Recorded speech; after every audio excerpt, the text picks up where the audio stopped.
Jackson, welcome back. Episode number 2 of the Blitz Club Plot Podcast. That's what we're calling it. Official name. To a happy Merry Christmas to everyone. How was your Christmas, Jackson? It was good. Just a lot of family. Family came in from out of town, so it was good. How was yours? That's good. It's good to hear. Mine was pretty fun. It was just family, me, my parents, and my brothers. My mom ended up breaking our downstairs TV. We were playing Wii Bowling, and then I don't know how, she just flung the controller, and then now I guess we don't have a decent TV. I feel like there's a lot of ways you can break the TV with especially Wii Bowling. I especially think an adult can know how to fucking hold on to a remote and not hit the thing. Was she using the strap? No. Oh, that's where they but get you. None of us had the strap. We weren't breaking my TV. That's where they get you. I mean, it kind of works out because my mom wanted a new TV anyway, and she was like, my brother can win a new TV at like one of his work things that they give out free stuff. Give it to me. Yeah. But yeah, so transitioning into NFL now, there's a few things I wanted to touch on. So just some of the Christmas games, and one of the teams that really stood out were the Ravens and the 49ers. That game was really fun to watch. What did you think about that game, Jackson? It was fun, but I think the 49ers probably, they looked like, I mean, we talked about Brock Purdy in the last episode in the MVP. That guy looked like a damn XFL quarterback. Yeah. See, this is how I see this game. It's like, this is how I saw the game going down. That the Ravens are what they did in that game, were Super Bowl contenders and probably the best team in the league, with Lamar Jackson being the MVP favorite, or the 49ers just probably beating the Ravens by a touchdown or two. But this game really stood out to me that Brock Purdy is not the MVP quarterback to what people are. That I fucking hate that when people say it. He's a system quarterback. You can put anyone out there and give it to Christian McCaffrey, Brandon Ayuk, Deebo Samuel, and when you have Trent Williams blocking for you, and then you have that great defense that they don't have to worry about anything. So, yeah.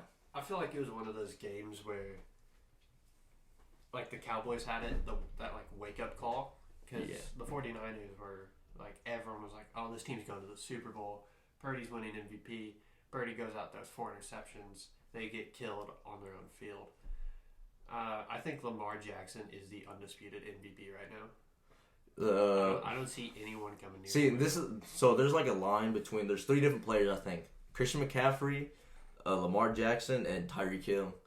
And now, I think this is probably the most boring year for MVPs, but it's also like it's opened the door for other positions. Because normally it's always QBs, but I'd like to see when like a linebacker is like in the running for a defensive lineman, a running back, or a wide receiver. Yeah, I think if there's any year a quarterback doesn't win it, it'd be this year. And I feel like it's either going to be McCaffrey at running back. Because, I mean, McCaffrey this game still had 100 yards and a touchdown. Yeah. Or a wide receiver, so. Speaking of that touchdown, I don't know if y'all saw some dude won like $498K off the parlay from McCaffrey scoring that last touchdown. That's an insane parlay. I know. Did you read like every like? Yeah, it was very specific too. It was like line for line, multiple players touchdown and certain stats. It was crazy. He had like Gonzalez. I forget who he picked. It was just some random nobody who you never thought would score. I was like, okay. If y'all ever want a sports bet at the age of 18. Use Underdog. That's a good sports betting app. I'd recommend it. But don't be stupid. If you don't have money or if you don't need to waste money, don't use it on that stuff. Honestly, we do not condone sports gambling or betting. It's just a fun way if you're like I want to sports bet like $10 on the Super Bowl. That's all it is. So, okay. So back to that game. Yeah, Brock Purdy ass. Ravens defense. Proving that they're the best in the league right now. Especially Roquan Smith. Roquan Smith's probably the best interior linebacker, and I'd say he's over Fred Warner in my opinion. Oh, 100%. Roquan Smith, I mean, that was one of the best games I've seen from the Ravens defense. And Kyle Hamilton, the former Notre Dame guy, 2 interceptions. And that like second interception, he got blocked and was on the ground. Yeah. Still got up and made that interception. It's so crazy. Speaking about Roquan Smith, it's like you talk about players that come from horrible teams and they're like, oh, he's just bad. If he went to another team, he'd still be bad. He was an already good player, good linebacker for the Bears, and he goes to a really good Ravens defense, and he's probably the leader of that whole defense. I mean, he had 8 tackles and 1 QB hit. I mean, him, Marcus Williams, Patrick Queen too. Yeah, like the Ravens' defense is overall probably the best defense all around. Probably next to the Browns, in my opinion. Browns got to get the Ravens' defense after that, stopping one of the best offenses in the league. Yeah, and then forcing who was the MVP favorite at that time into 4 interceptions. Yeah, it's just crazy. Like Lamar Jackson, 2 touchdowns, 252 yards. Nothing crazy, but nothing stupid either. He would try to get the ball out when he could, and then he also used his legs for 45 yards and an average of 6.4 yards per carry. Yeah, and he was the leading rusher. Yeah. Chris Edwards had 9 carries for 31 yards. Justice Hill had 26 for 10 carries. So, and then the receivers, Zay Flowers was having a pretty good game with 1 touchdown, 72 receiving yards, and 9 receptions. It was a lot of just Lamar using his legs. Yeah. But he also threw for 2 touchdowns. I mean, Zay Flowers had one and Nelson Aguilar had one too. But I don't know. A game that another game I want to talk about is one that kind of really matters for this team is the Indianapolis Colts. Losing 19 points to the Ravens, 10-29. Since you're a Colts fan, what basis do you want to touch on for this game, and what needs to be done for a playoff chance? I miss Anthony Richardson. Didn't Minshew get hurt? I don't know. He was fine. I mean, I thought he had like some type of injury in the game. That whole game was just, I don't know. Minshew just, everyone was like, "Oh, he's doing good." I think he's one of the best backup quarterbacks. Now let me put in parentheses here, backup. Yeah. He is not. Every team he's backed it up for, he's done well. Decent. Yeah. He's done everything a backup quarterback should do. Mm-hmm. Another issue was that defense, the Colts defense. It's so crazy that they were like one of the best defenses, and now they're struggling by letting a very mid Falcons team, 7-8, do all that damage to them. Bijan Robinson had a game himself though. And the thing was, every play, Bijan would go in, he had a little 12 carry. He was their leading rusher and receiver. Every play, they'd throw him into the flat, and, Gus Bradley just didn't prepare for it.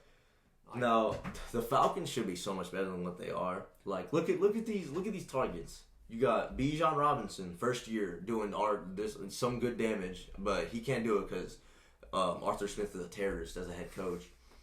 Kyle Pitts, who's a great tight end, great length, kind of reminds me of what's his name, Megatron, and then Drake London, another rookie who's really good. I don't understand. The team is good. The quarterback situation, Taylor Heineke, he had a great game. He had a 99 rating.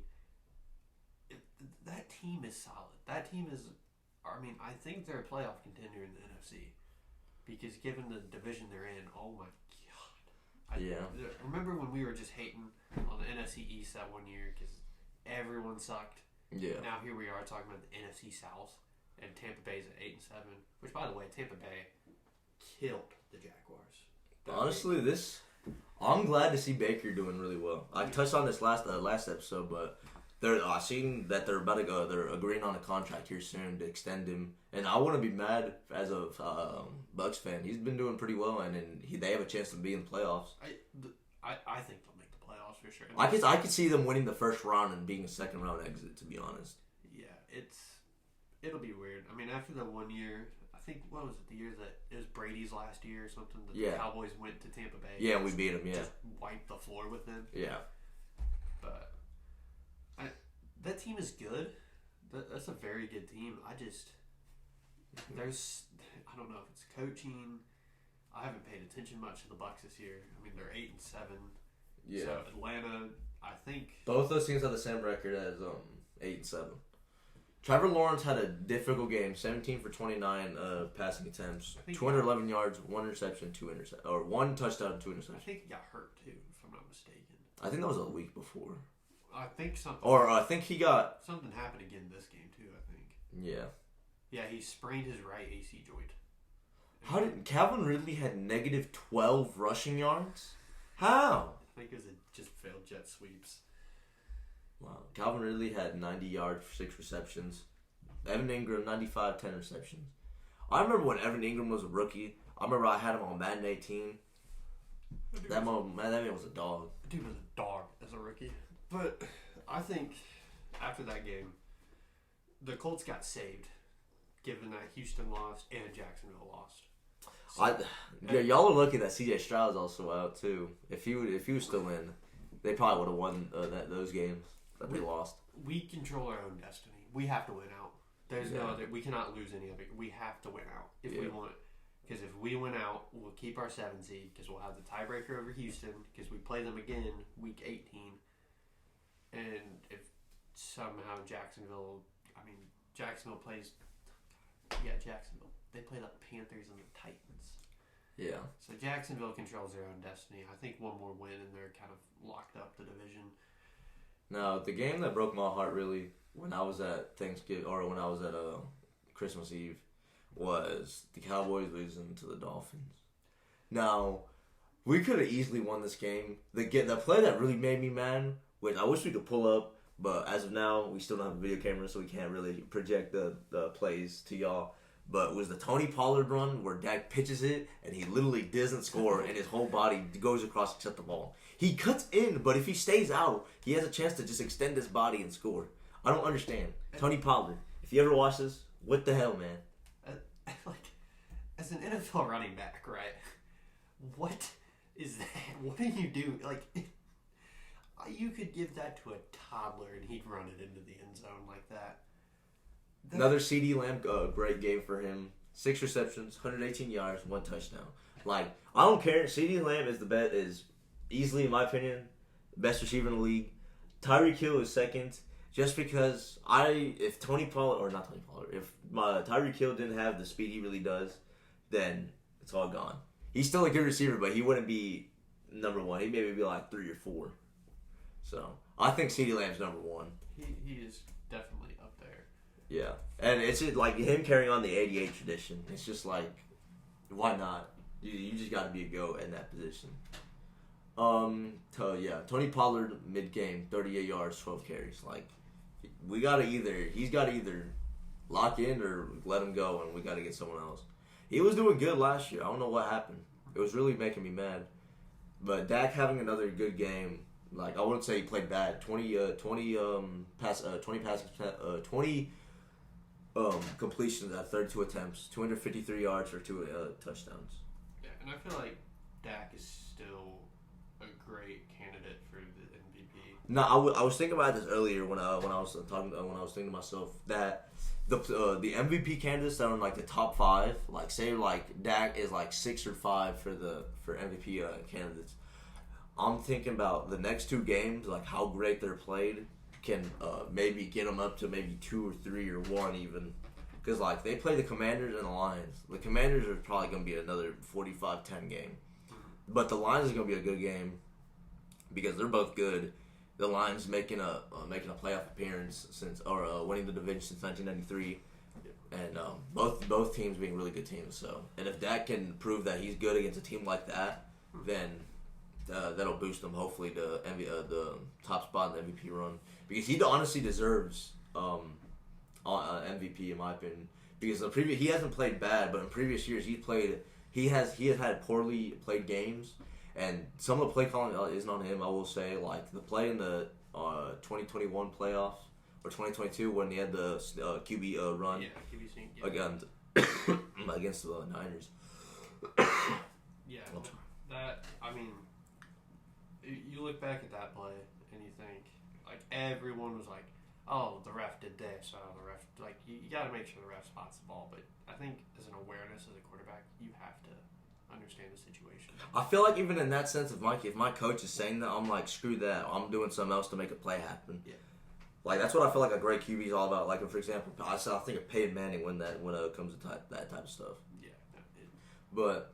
I mean, yeah, like I was saying about Dak Prescott. In the previous years, he hasn't played bad, but there's been years he's played good, a little bit above good, a little bit below good. But this is easily his best year with the least interceptions and a great QBR percentage and all that. So, easily a top, still a front runner, way more deserving than Brock Purdy, in my opinion. No, and I think that after that game, Brock Purdy is not winning the MVP. No, there's no chance he does. There's no way. That's like the most poorly played game MVP QB has played. And here's my thing. This is looking at the NFL and everyone who votes on the MVP.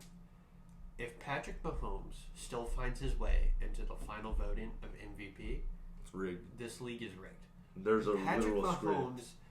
given we cannot argue what he's done. He is a great quarterback. Yeah. I will say, even without those weapons, I will say he would still be a top 10, top 15 quarterback easily. He's still a top 10 quarterback.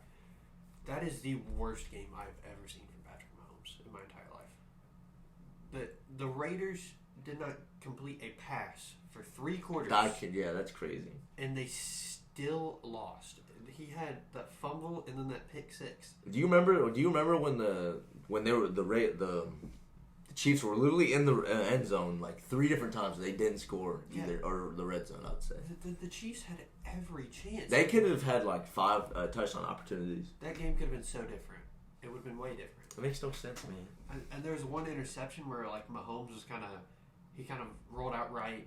He kind of stopped, pump faked, and then like it was like a lazy throw over his arm like that, and it just right to the defender. And I was like, this guy's played an MVP level, and that was like that's a throw you see from a rookie or like a guy in college. It was I don't know. There's no way that Mahomes is even considered for MVP. Well, I mean, from the previous seasons he's had, like you remember the years. I think it was last year. The Chiefs were starting very mid, like very bad, and then they come back to win the Super Bowl against a very good Eagles team. So. Like, I'm not going to put it past it. That team could still go to the Super Bowl. Any team could, yeah. What? There's 2 weeks left in the season. Yeah, 2 weeks. Like, look at this pass. Look at this stat from Aiden O'Connell. 9 for 21 passing attempts, 62 yards, 0 touchdowns, 0 interceptions. No, that's my MVP right there. That's the Nickelodeon MVP.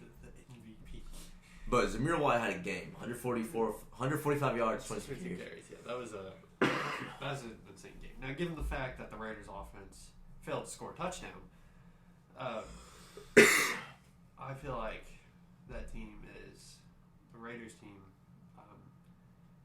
They still have. That's the sad part. They still have a shot at the AFC West. Kansas City, all they have to do is win another game.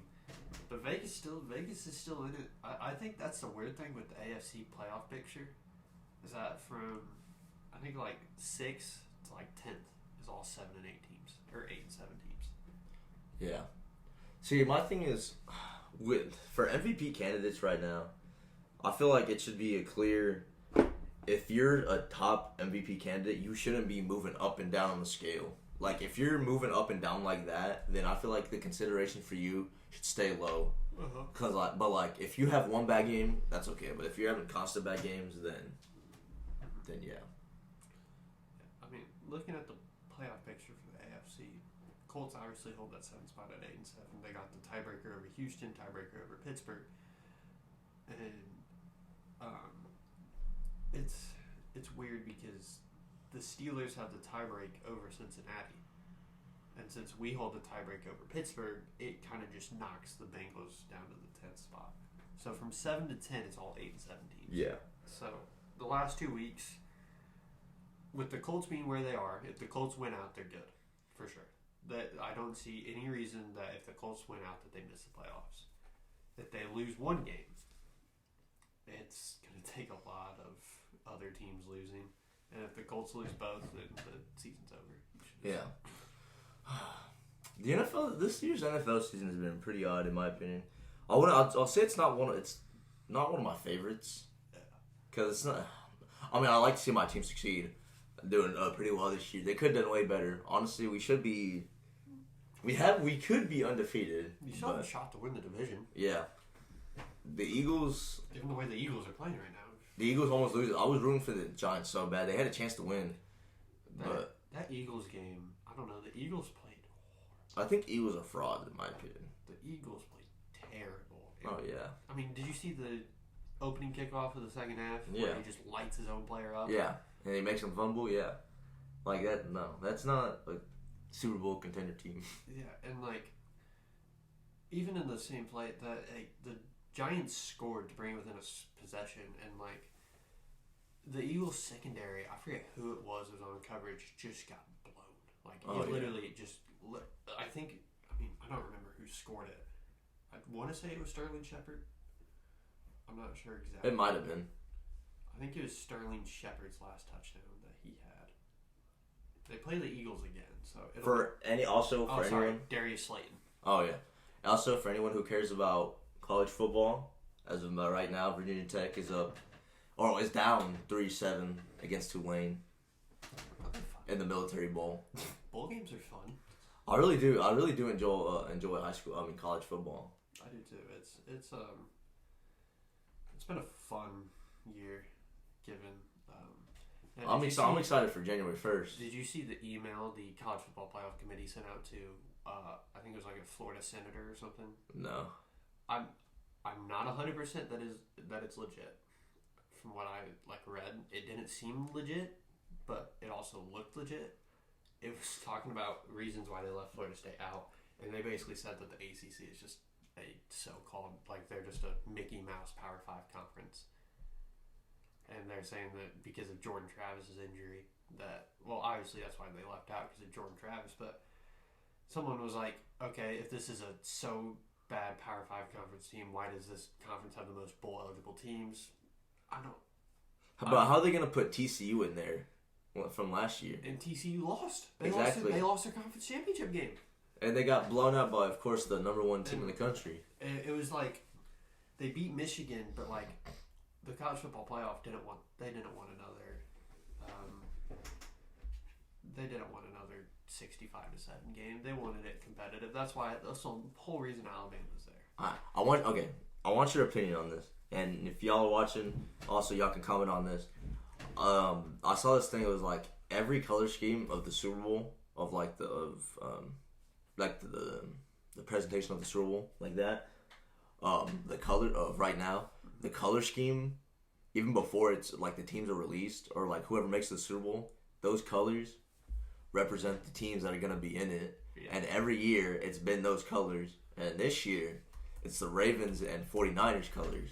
So people are thinking it's gonna be a Niners and Ravens rematch, and that it's confirmed that it's what's it called? And confirmed that it's staged or scripted. Which, in my opinion, I don't know. For that big of an assumption, for the NFL to be staged, it's kind of hard to say. I wouldn't doubt it. Like Roger Goodell, I fucking hate him. He's like probably the worst commissioners in like all of sports, in my opinion. What Super Bowl are we on? 55? 58? 58, I think. I'm trying to look at some of the logos. Some of them, I see it, but the others, it's been for the past 2 years that the colors predicted it. Super Bowl logos over the last 5 years. Okay. It was only the last 2 years. Yeah, because they don't have the color. Bengals, Rams, and LVI, Chiefs, Eagles, and the other one, and then this year, they're going to say... the colors, but they don't have the colors yet. But the colors was Ravens and the 49ers colors. The colors are out for LVII. That's definitely Ravens. That's Ravens and what's it called? 49ers. Because I can see the yellow. If that's how it is, then that kind of makes it really suspicious. It could be suspicious. Could be a weird coincidence. I mean, the coincidences do happen a lot, and a lot of people do be tripping. But for how much such shit the NFL's been coming out with, like scripts and stuff, I wouldn't be surprised. Because I feel like some of these colors you could argue, like the red, like the Chiefs. I mean, a lot of teams are red. Yeah, there's a lot of these you could easily argue, but I mean, I get where they're coming from. Yeah, it's just. But it's really crazy that it starts around the time that the controversy starts. And before that, those teams, the Super Bowls really weren't that controversial. So actually, that's a lie. Some of these teams were controversial, like the Patriots, when they had the Deflategate situation. Deflategate was, bro. That's why I'll forever hate Tom Brady.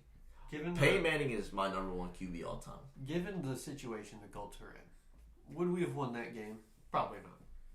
Would it have been a lot closer, given the deflate? Probably. It probably would have been a close game. Maybe we could have pulled something off. I think that was the Deflategate. Bro, it's weird. Tom Brady has, man, I wouldn't say Tom Brady wouldn't be as good, but Tom Brady has been saved by play calling from refs damn near his entire career from the start. Because if y'all remember the Tuck Rule game, where Charles Woodson makes him fumble, or they tackle him and they say it's a, I forgot what the ruling is, but they say it's not a fumble, and all that, and then the Deflategate situation, and then some other stuff. It's been all that, the types of play calling like that has been an issue ever since back then, and like so there needs to be something done with the officiating in the NFL and even in all sports. Like, it's getting to a point where, like, it's not even enjoyable to watch. And, like, watching them not make the right calls or making them make bullshit calls, that's what's, like, something that really makes me mad and not even, like, want to watch sports anymore. Yeah, I don't... Like I said, deduction pay to every ref, every bad call. There's a lot of even in some of the past few games, too, like this past weekend, there's some very, very questionable calls. And I think given some of the rulings that are out there, like the rules that the team sets, I don't know. The NFL is really weird with their rules of like what's a catch, what's considered roughing the passer. Now my thing is, why in the NFL is it two feet for a catch, but in college and high school it's 1 foot? I don't know. Like, that's kind of stupid. I guess you could ask why men's college basketball is 20-minute halves, but everything else is 4 quarters. Women's college basketball is 4 quarters. Is it actually? Yeah.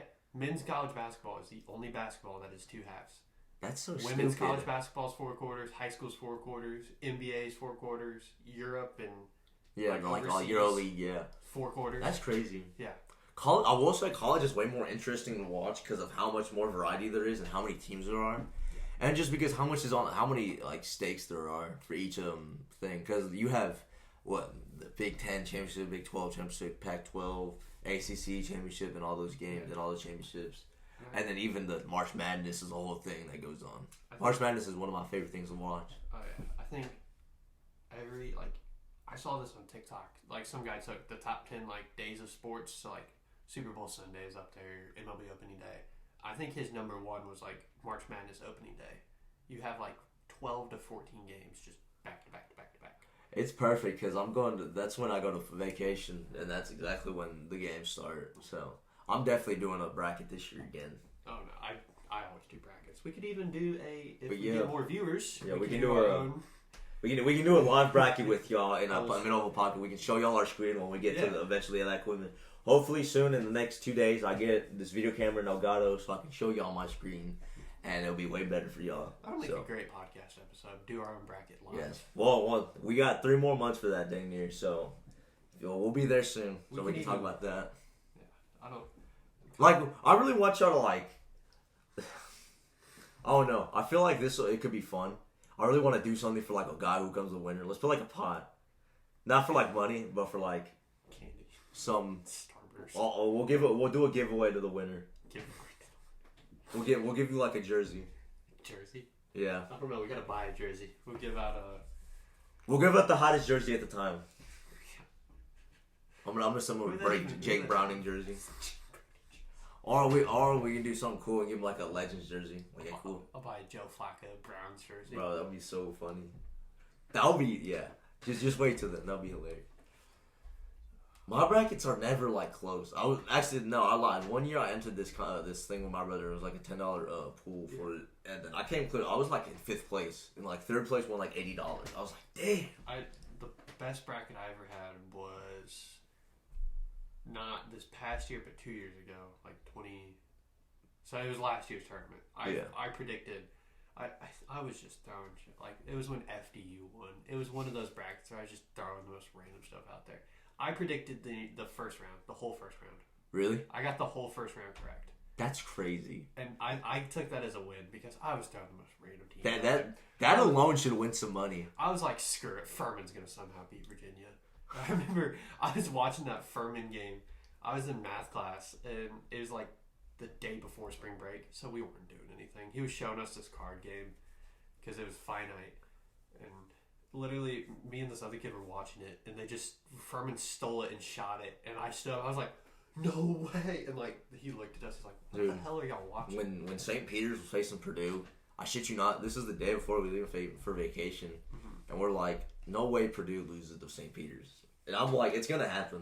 And I'm pretty sure, I forgot, like, this one, what was the white dude name on that team that was, like, going crazy? Doug Eddard, I think. There's another dude. He was There's a bunch of white guys going crazy. But this dude was going crazy. And then they ended up winning. Like, that's what I love. March Madness is full of upsets. Like, that's my favorite thing. My favorite quote that I've heard someone else say it, and I say it all the time during basketball season. It doesn't matter how you play in January if you can't win in March. And I say that to Purdue fans all the time because they have the greatest regular season. They'll lose like 3 games.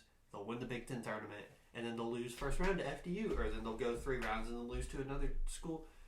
Like, I remember watching the Purdue St. Peter's game at a B-dubs with my mom.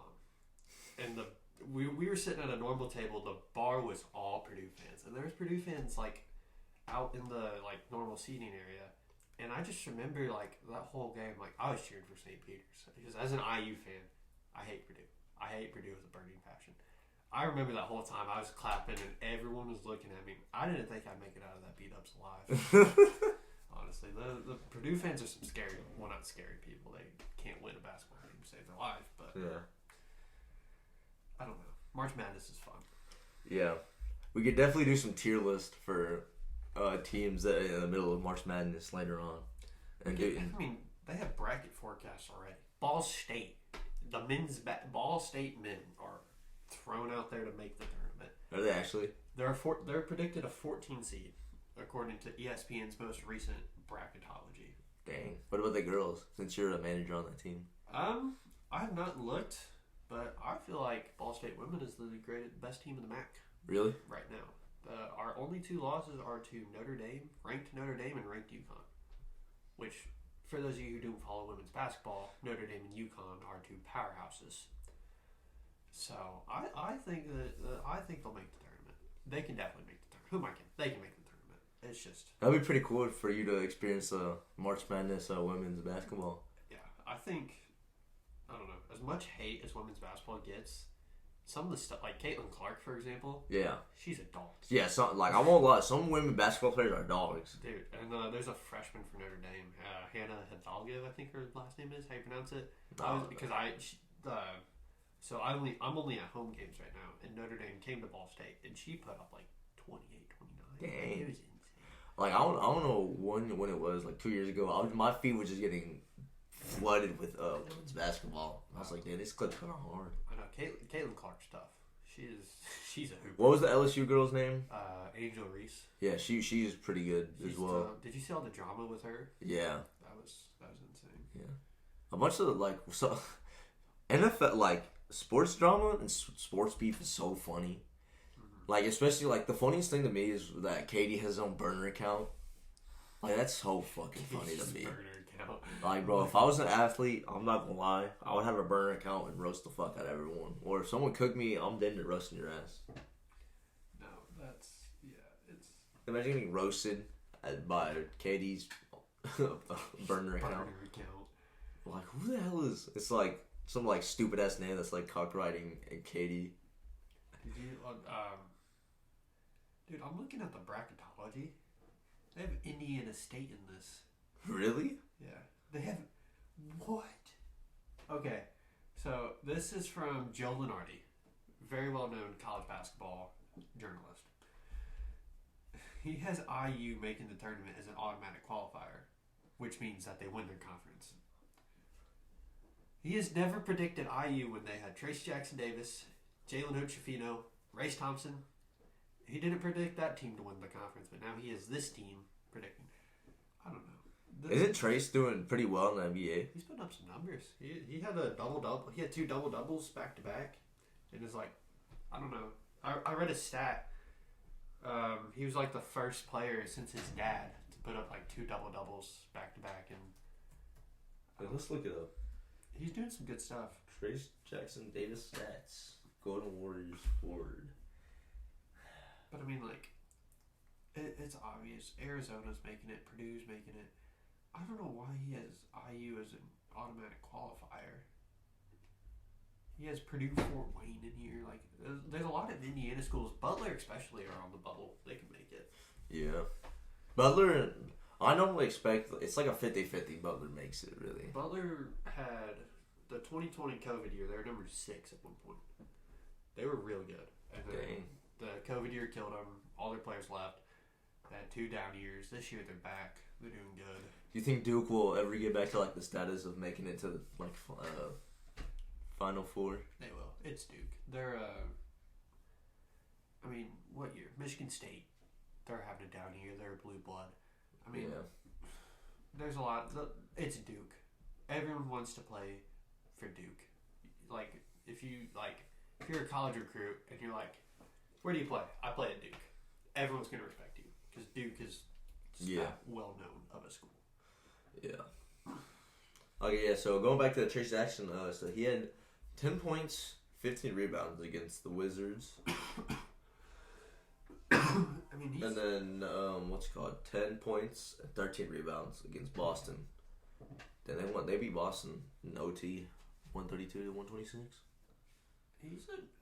The dude's a solid player. Like, people are like, oh, this guy isn't going to do anything in the NBA. Since Draymond don't want to be playing basketball in 5, we should put Draymond versus Brock Lesnar in UFC.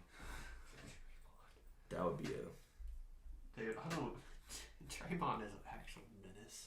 Yeah, for real. That guy needs to... It'd be making me mad. I'll be just trying to watch, and he's over here assaulting people.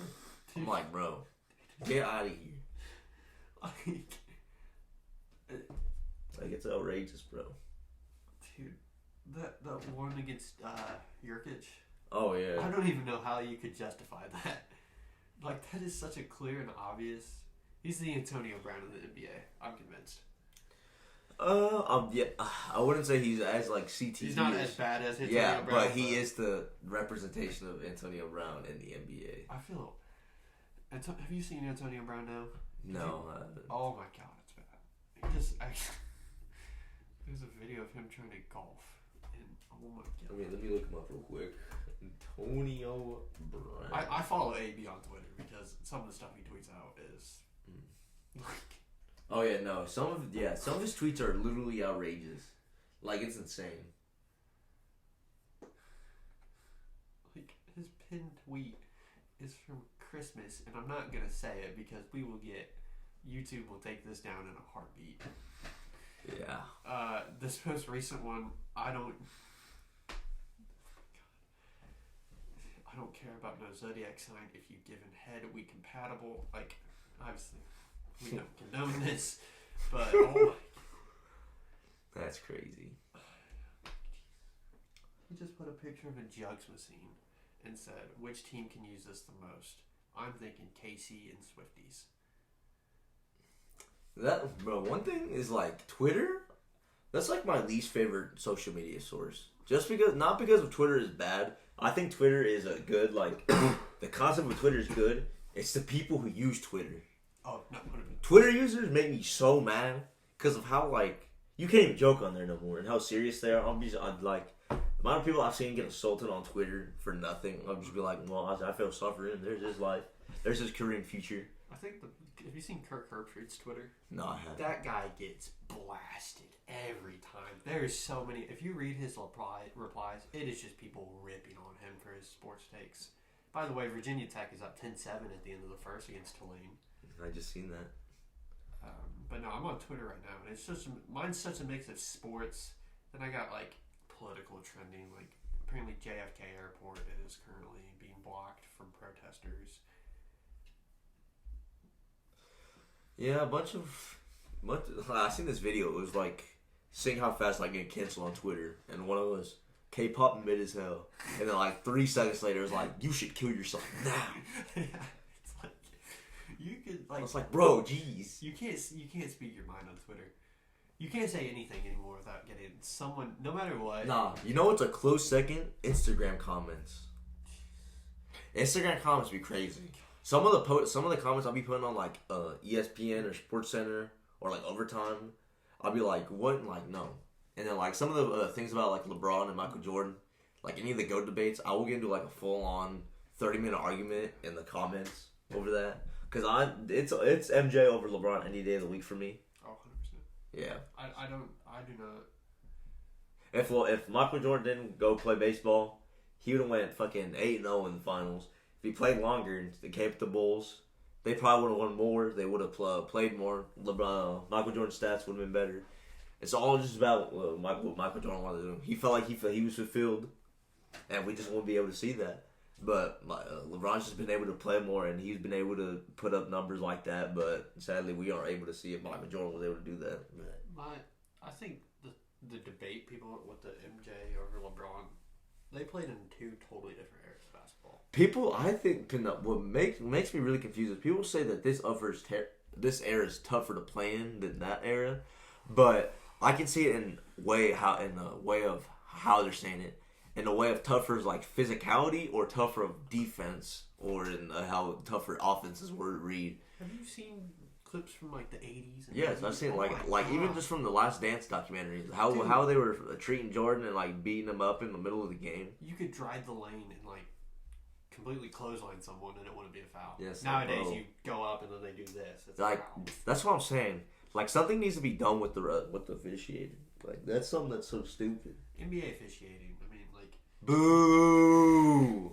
Do you remember? I think it was Lakers Celtics last year. LeBron went up for a layup. And he was clearly fouled. Like in today's day and age, it's this is another reason why I fucking hate LeBron. The clip of him on the floor when he gets hit in the eye, and he's like on the floor for like over 2 minutes, and then like there's like some person did a comparison.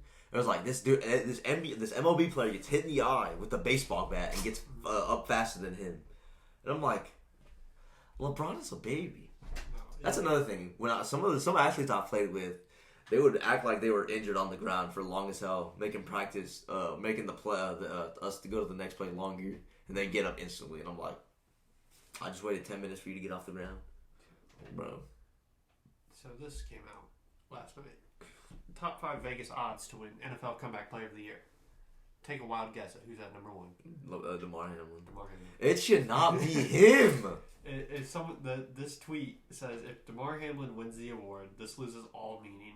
What has he done? Like, his return is great, but he's been active for only 2 games.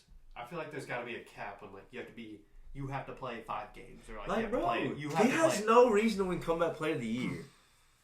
Don't get me wrong. What he did's insane. To literally pass away on the field and then come back and then still play. Crazy. But I feel like you play 2 games and you have 2 tackles all year. I don't. Yeah, that's kind of nuts. But I'm just I like going through. My favorite thing is to go through Twitter trending and see what the people like to complain about. Josh Giddey is currently trending on Twitter. I'm not surprised. For if y'all don't know about the Josh Giddey, which I'm mostly thinking y'all do, Josh Giddey. How old is Josh Giddey? 23. He's young. He's young, but he's over 20. Which, if you're over 20 or even over 18, you should not be messing with people like a year or 2 younger than you. If you're 18, but if you're over that, no. We don't yet, no. So Josh Giddey's an idiot and decided to have relations with a girl that was in high school. I'm pretty sure it was a junior who's 16. And like, what the fuck? I don't understand. You have all the money in the world. You can have anyone you want. No weird shit, but like, Josh Giddey isn't an ugly person. Like, there's definitely people who would want you. Then you're going for high school people? Dog, what the hell? Send his ass to China. There's a clip of a Family Guy clip of Quagmire going next door to say that he's a registered sex offender. Oh my god, Family Guy. Josh Giddey when he has to talk to his neighbors on the door and tell. Well, you know my favorite clip of Family Guy is the Peter when he's dressed up as a Patriots player. Okay. And he's doing the playout, and he's doing the commercial. Yeah. Well, my favorite's like Mac Jones. He's like, this is Mac Jones after this year. It's so funny. Nah, but man. Yeah. Did you see all the hate John Morant's getting? Oh, for what? Isn't it for that celebration? Yeah, for the celebration.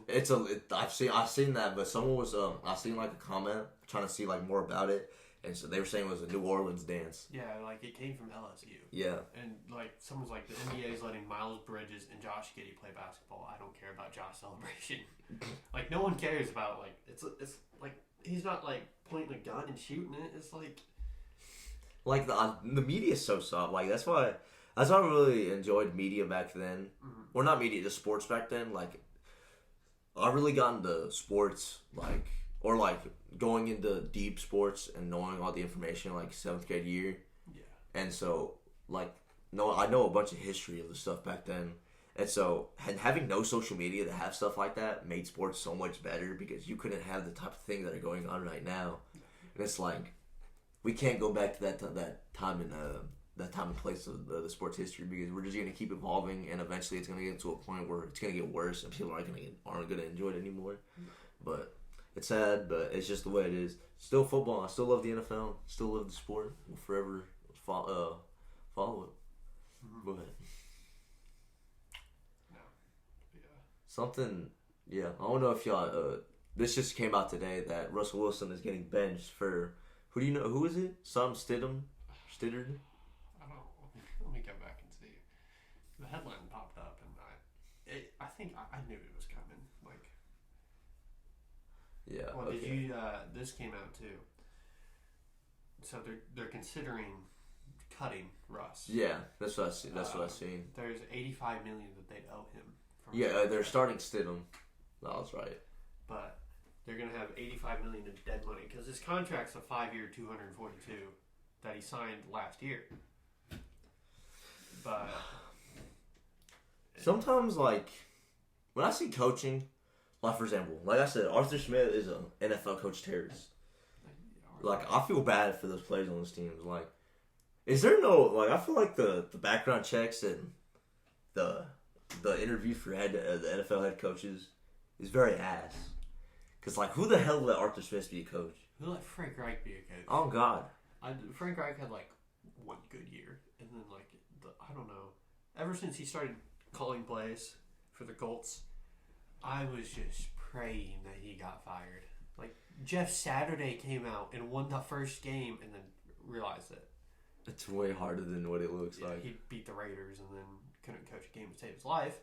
But like when an ESPN analyst comes in and coaches and wins their first game after you get fired, that's a problem.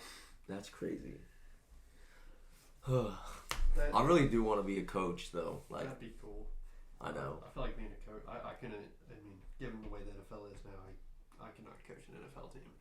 But I mean, a college team would be really cool, though. throw me in the MLB. I can manage that team too. A solid. Would you want to be like a VP, like a GM, or would you want to be an actual coach?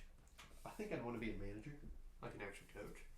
But I feel like being a GM or like for baseball, like a president of baseball operations, that'd be cool.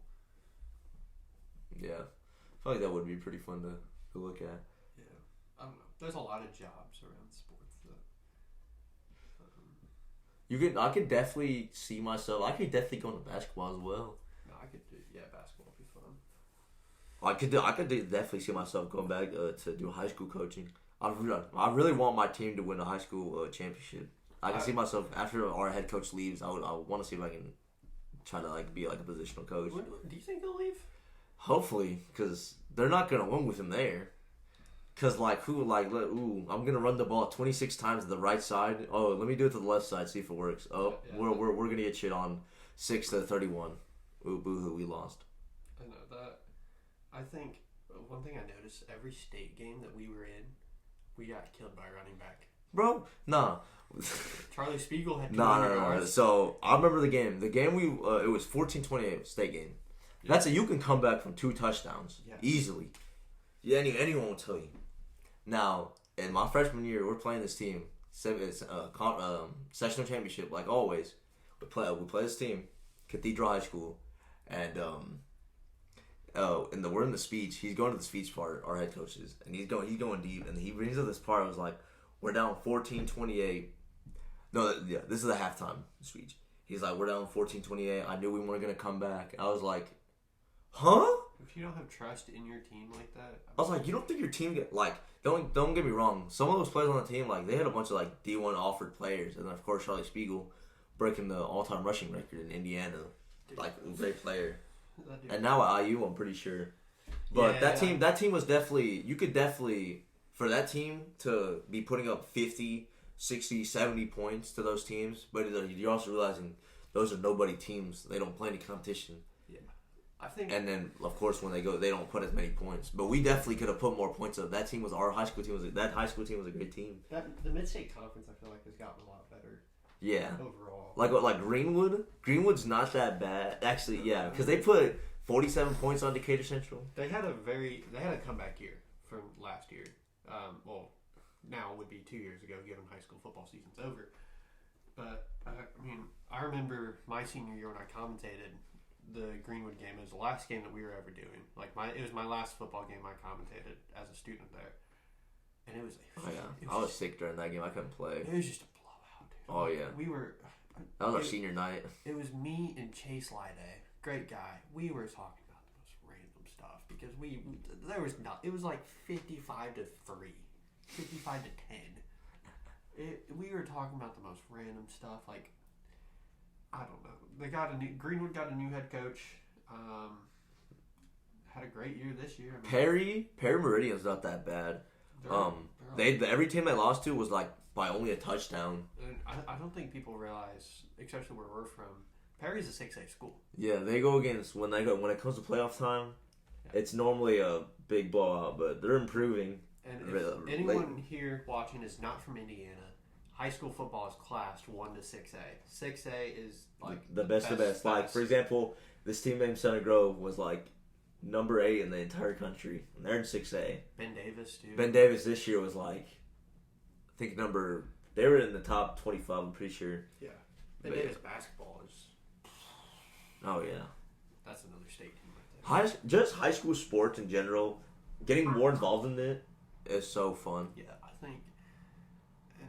I suggest you all, if you're not involved in your high school sports community, you go and get involved in that and learn about that and just check up on the scores and stuff because it's really fun. I feel like Indiana high school basketball, at least, is great.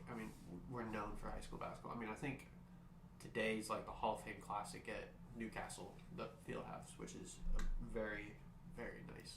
I think Indiana, I saw TikTok, 10 of the 12 largest high school basketball arenas are here in Indiana. Yeah. And I think it's cool how because every class is based on your school size. And then I think it's the same for basketball too. If you win state back-to-back, you move up. Yeah. But Ben Davis is going to win state. I also like it because I feel like if we get to the point where we get a bunch of people watching, I also want to be able to promote the players that I feel like are playing really well. Because I'm going to continue. I like to watch, go to the big teams, especially my school play, and see those big players. So being able to, present highlights from those teams. If this takes off and we have the publicity to promote these players. But we can bring them on and talk about their games and stuff and their strategies, what they do to prepare. Yeah. I think that's the coolest thing I see is these high school recruits and college players too. When people bring them on podcasts, they also talk about sports. They also just get to know them as people. Yeah. Sometimes. As a former player myself, football, being into understanding what people how the players prep, what they're doing, what they really want to do, what's their main goal of the game, and what it really means to them. Being able to share that and understand their experiences is something that is really cool to me. So that was, I played tennis and golf in high school, and we weren't that big, but every year we went to the sectional championship every year besides 1 year. Yeah. And that year was we should have won that year. We got hosed. I got hosed. But that's all I'll comment on so far. But I don't know. Just there's a lot that I feel like Decatur, especially where we come from, we're getting a lot more publicity now. Decatur will be, I will say, as of all the stuff that they're getting right now with reconstruction of and upgrading and stuff, they will be a 6A school. I say in 3 or 4 years. They'll definitely be it. Because they just got a new soccer field for the soccer team. Well, it's actually it's just it's a football field, it's but just it's a football good. Yeah, field, soccer lines, and that's where the soccer team will play. But they're gonna upgrade the complex. Yeah, which is all the equipment and stuff, and they're gonna in 2025. They're gonna the strength conditioning coach. He's gonna like propose $85 million plan to rebuild the complex. It's gonna have like a big ass indoor gym, like a basketball field or a basketball court, a football field, a tennis court, a soccer field. They want to, from what I remember, because where the airport is, since they're by the airport, we're getting that money back from the airport. Oh yeah, I remember hearing about that too. Yeah. There's something written in the proposal, and for those of you that don't know where Decatur Central is, we have this place called the Armstrong Pavilion where there's like 5 basketball courts and track and stuff, and then there's just a bunch of trees, nothing that goes all the way to the road. They want to cut all that, and then they want to put something like that in there, like right there. Yeah. Like the big gym, weight room. Yeah, that's what they're still cutting everything down. It's gonna take them a minute. Yeah, it'll take. I mean, I say by at least 2030. And it's so funny because every time I've seemed to realize this. So for my school experience, every year that the seniors left, the school got to upgrade in something. So my senior year or my freshman year, I played with my brother. He was a senior. When they left, we got new helmets and we got new jerseys, and we got a new jersey a year after that. And then something after that was upgraded like a lot. It wasn't like a small detail that was done. It was something really cool, and you're like, wow. I got screwed. Right after I left, they redid our courts. And we got brand new courts. Yeah. I did see that. Yeah, we got brand new courts. I never got to play on them. That's crazy. Do you plan on if you plan on transferring here? Do you plan on like commentating some of the like Decatur games? I don't know. I did commentate. I came back. I did. Yeah, I remember you telling me I did that. the Perry game last year, and then I came back and did the semi-state game. So I probably will. I mean, if they. I bet if we asked them, they honestly would let us. Because the kids now. Yeah. If they and plus with our own experience stuff, they know. I can't say anything because it's high school kids. But yeah. It would be cool for them to have people with experience and like doing stuff like this. But yeah. All right. Well, I think that is enough for today. Thank you so much for watching. Make sure you like and subscribe. Share to your friends. Like I said, we're still starting small, so if you're watching, thank you for keeping up with us. We're gonna get more equipment. I promise. It's gonna get way better. There's gonna be more stuff. There's gonna be more like personal stuff, like stories and stuff. But we're gonna get like guests on here, my friends, his friends. It's just gonna be a bunch of fun stuff. We're gonna make sure you guys enjoy it. We're gonna link like our social medias. We're gonna have Instagram, TikTok, our YouTube, our Spotify, and all the other stuff, so y'all can do that. And I'm gonna link my Underdog username, so y'all can do that, so I can get my $10 referral code. I need that. I'm not spending my money. I'm like 0-5 on my bets. That shit's crucial. I don't know what to do. It's so sad. We'll link our personal if you want to keep up with our personal lives. If you guys care about that, we can link our personal socials too. But yeah. Anyway, thank you so much for listening to today's podcast, episode 2, and we hope you guys have a great day. See you guys.